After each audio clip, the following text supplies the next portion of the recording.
My name's Dane Wisniewski. We're based out of Mosinee, Wisconsin. We started in 2016. We started with one truck. We're up to 3 now. Owner ops up and down every once in a while. We get coming on with us. This is our maiden voyage truck that started it all. It's a 07 W900L.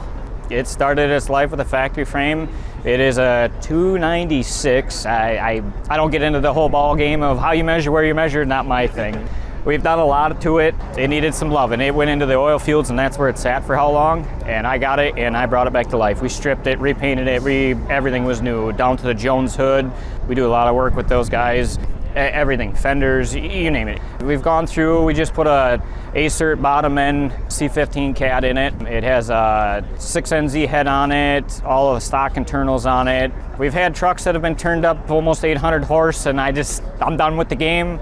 It's 600 horse, and that's all we need. We do put some drivers in it every so often, so it's something that needs to be reliable, and I'd like to see 1,000,000 miles out of it. But I also got my hands into it. I helped my buddy do it. He talked me into it, so we did it. It's a working show truck, if you want to call it a show truck. I personally don't, but it's a work truck. It runs down the road, it pulls, it's got scratches, it's got little dings, dents here, but it works, you know. It is a lot of work to keep them up and bring them into this stuff and not bend this, not bend that. Interior, dash, floors. It's got 2-piece 12-gauge aluminum flooring. It's all paint match wrapped to the truck. It is the original flooring in it. I've never touched it. I liked it. I didn't have a need to touch it. It's starting to see its age. It's got wrapping, so it's starting to peel a little bit here.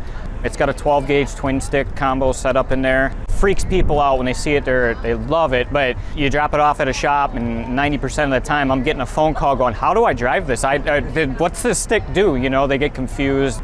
I grew up outside a little farm helping my family and stuff, and I grew up with a 1965 International with a twin stick in it, a true twin stick. So, you know, when I had the option of something like this, it was pretty neat, you know.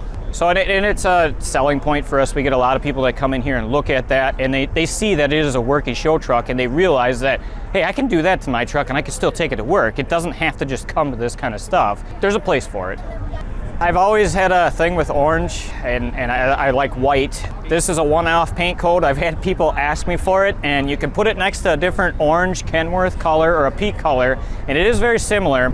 But there's a truck next to me that actually has more of a white creamish Peterbilt color, and we have a paint code that is almost as identical to this truck, and I mixed that into this orange to get more of a sunflower dull orange to it, and then the white stripe that runs through it is actually that cream color that's running through it.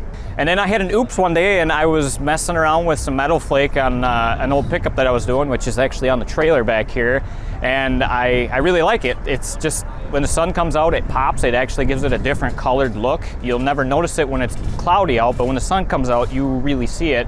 So I just had a dumb idea that let's just put a bunch of metal flake in this truck, and I did, and I kind of regret it because now when I go to repaint something, it's almost impossible to paint match that metal flake dump. But we get it close, and nobody ever really notices it, except for me.